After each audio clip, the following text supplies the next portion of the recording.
انہوں نے کہا میں نے بھی دیکھنا ہے امارات کو. وہ بیوی کے ہمراہ دوبارہ جب جامع مسجد کو آیا تو وہ بھکاری دوڑ کے آگے ہوا اور کہنے لگا کہ یہ اپنا پرس لے لو. انہوں نے کہا تو نے اسے کھول کے دیکھا ہے؟ اس میں بہت پیسے ہیں. میں نے کہا سب کچھ دیکھا ہے. پھر تو کیوں واپس کرتا ہے؟ کہ مجھے یہ معلوم ہوا ہے کہ تو عیسائی ہے. میں یہ برداشت نہیں کر سکتا کہ قیامت میں رسول اللہ عیسیٰ علیہ السلام کے سامنے شرمندہ ہوں کہ تیرے ایک مسلمان نے میرے امتی کی جیب کاٹ لی. تو ہمیں ناموس مصطفیٰ کا خیال کرنا ہے کہ ہماری وجہ سے روز محشر اللہ کے رسول کو ندامت نہ اٹھانی پڑے کہ ہم سارے کے سارے ایسے لوگ آپ کی قطار میں کھڑے ہوئے ہوں، ہر انبیاء کے پیچھے ان کی امتیں کھڑی ہوں گی، کہ ہمارے پاس کچھ بھی نہ ہو،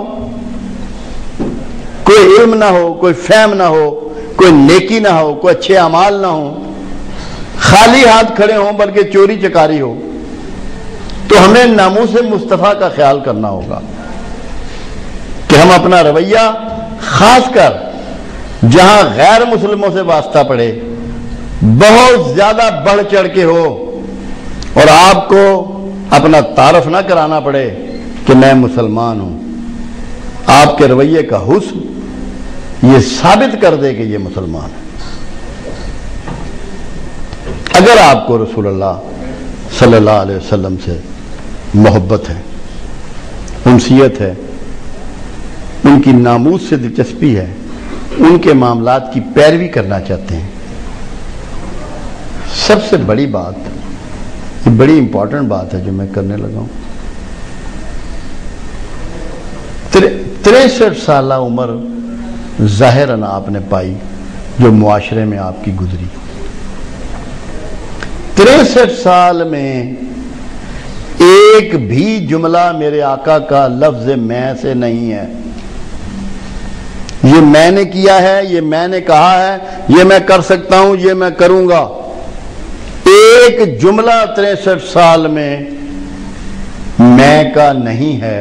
یہ ہے کمپلیٹ سیلف نیگیشن. جب تک اس رویے کو آپ فالو نہیں کریں گے اور سمجھیں گے نہیں، شرک سے نہیں نکل سکتے.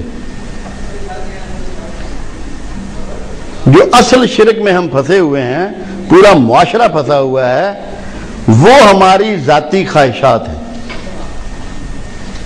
کہ فرما برداری کا تقاضا تو یہ ہے کہ میں اپنی خواہش اللہ اور رسول کی فرما برداری میں ترک کر دوں. ہم میں سے کوئی شخص اپنی خواہش اللہ اور اس کے رسول کی فرما برداری میں ترک کرنے کے لیے تیار نہیں ہے. تو جب تک وہ یہ ترک نہیں کرے گا، نفساتی طور پر وہ شرک میں ملوث رہے گا. کیونکہ جو سب سے بڑا شرک ہے جو انسان کرتا ہے وہ اپنے خواہش نفس کی پوجا ہے. وہ گفتگو بھی اگر میں یہاں اس لیے کر رہا ہوں کہ میری شناخت ہو، میری تعریف ہو، میں پہچانا جاؤں، تو یہ میرا سارا عمل باطل ہے. اور اس لیے کر رہا ہوں کہ میرا اللہ راضی ہو جائے، رسول کو میرا یہ عمل پسند آ جائے، تو پھر یہ سارا کا سارا عبادت ہے. اب یہ ہمیں ٹٹولنا ہے، کھوجنا ہے، دیکھنا ہے، اور رسول اللہ صلی اللہ علیہ وسلم کی پیروی میں کہ میں کس حد تک اپنے نفس کی پوجا میں ملوث ہوں، اپنی ذاتی خواہشات پہ کتنا چلتا ہوں، یا اللہ رسول کی فرما برداری کو میں نے کس حد تک ترک کر دیا ہے.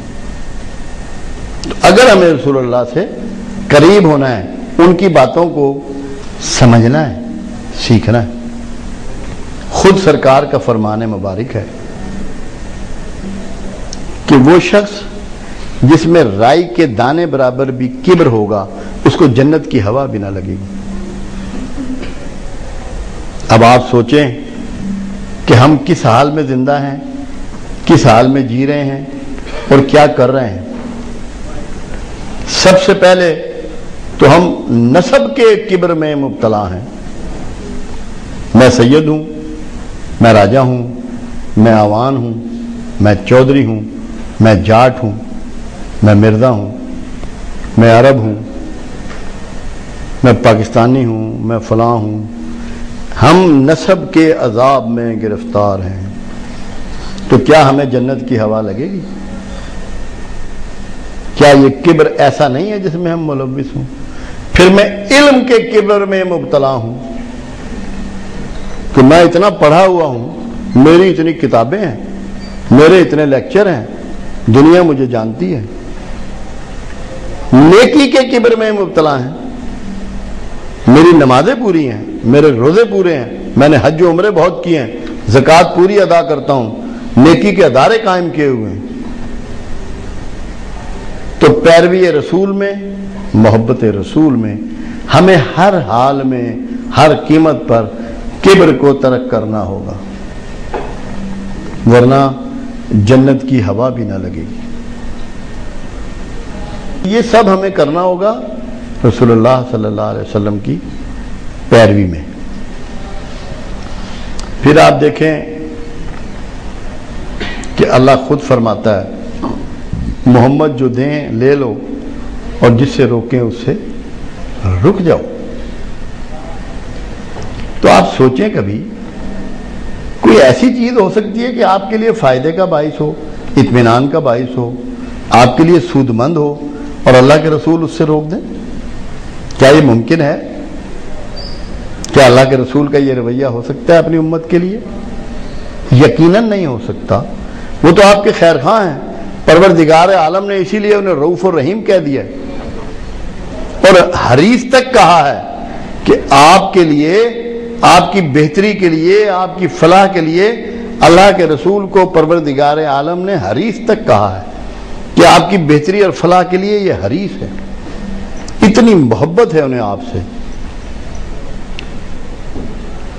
کہ راتوں کو جاگتے ہیں، روتے ہیں، پاؤں پہ ورم ہو جاتا ہے، امت کی بخشش کے لیے دعائیں کرتے ہیں۔ کیا پیروی رسول میں آپ نے کبھی کسی مسلمان بھائی کی بخشش کے لیے دعا کی؟ کیا اللہ سے چاہا کہ یہ معاف ہو جائے، اس کے گناہ معاف کر دیے جائیں، اس کا ماضی فراموش کر دیا جائے؟ کبھی چاہا؟ کبھی اس طرح سوچا؟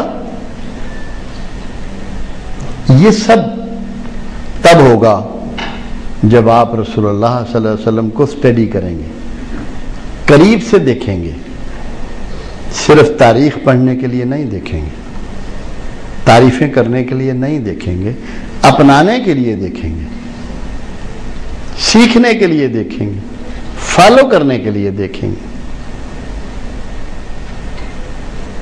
جب تک یہ نہیں ہوگا آپ کا رسول اللہ سے تعلق بھی نہیں پیدا ہوگا۔ ہماری شکلیں سب کچھ ویسی ہیں، نمازیں بھی ویسی ہیں، روزے بھی اسی طرح پڑھتے ہیں، رکھتے ہیں، زکوٰۃ بھی دیتے ہیں، حج و عمرہ بھی کرتے ہیں، مگر کیا نیت رسول کے قریب بھی ہیں؟ کیا آپ کی اور میری نماز رسول اللہ کی نماز کے مماثل ہو سکتی ہے؟ رکوع سجود تو ویسا ہو سکتا ہے، مگر نیت میں تو بہت بڑا فاصلہ ہے۔ کیا میرے پاس وہ اخلاص موجود ہے؟ تو رسول اللہ سے تعلق پیدا کرنے کے لیے اخلاص کی ضرورت ہے آپ کو۔ آپ کی سوچ اللہ کے لیے ہو، آپ کا جینا اللہ کے لیے ہو، آپ کا مرنا اللہ کے لیے ہو، جیسا کہ رسول اللہ نے کر کے دکھایا۔ ہمارے ہاں یہ عام رویہ ہے جو میں بات کرنے لگا ہوں۔ روز گھروں میں لڑائیوں کی خبریں آتی ہیں، میاں بیوی کی، گھروں میں شور و غوغا ہوتا ہے۔ ہمارے پاس بے شمار عورتیں اور بے شمار مرد اپنی اپنی بیویوں کے اور شوہروں کے کمپلینٹس لے کے آتے ہیں رویوں کی، جبکہ رسول اللہ صلی اللہ علیہ وسلم کیا فرما رہے ہیں کہ تم میں سب سے بہتر وہ ہے جو اپنے گھر والوں کے ساتھ سب سے بہتر ہے، اور ایسا کرنے والا سب سے اول میں ہوں۔ رسول اللہ صلی اللہ علیہ وسلم فرما رہے ہیں ایسا کرنے والا سب سے زیادہ میں ہوں۔ تو جو یہ چاہتا ہے کہ رسول اللہ کا قرب اس کو نصیب ہو جائے، آپ سے تعلق بن جائے، آپ کی سنت پہ عمل کر لے، اسے